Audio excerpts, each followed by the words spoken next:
The most important one is related to our educational sector. Because of the continued closure due to COVID pandemic, and I would say from my side, inappropriate response of various governments across the world towards this pandemic is pushing the educational sector into a status, an abyss, from where the future of our one generation of students is at peril.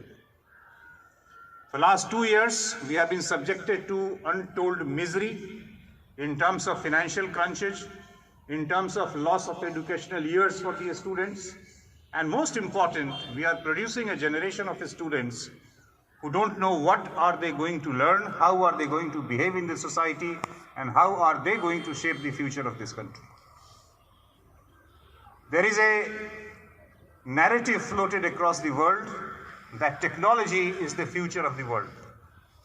But if you look carefully and do a very dispassionate appraisal of technology, many of the current problems are related to technological advancements. I am not against technology. I am not against online classes. I am not against digitalization of institutions. I am for it. But at the same time, we have to strike a balance. A semblance of proportionality is extremely important. While digital development or any technological development should be towards the betterment of human being living standards, but at the same time it should not compromise with our Mother Earth, with our ecosystem.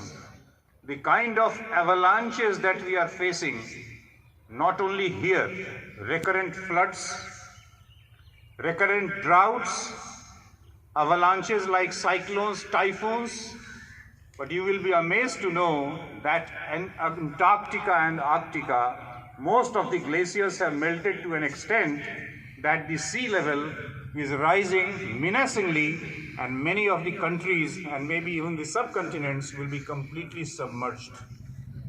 The Western world, which is supposed to be the cheerleader of technology, they are now having cyclones and typhoons so frequently that cities in Europe and America are now, many of them have become deserted, which used to be heavily populated.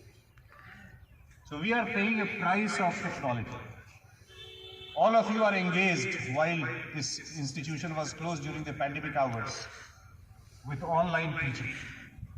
I have been lecturing on diabetes for the last 2 decades, and I have been traveling across India and across the world. And I can tell you the kind of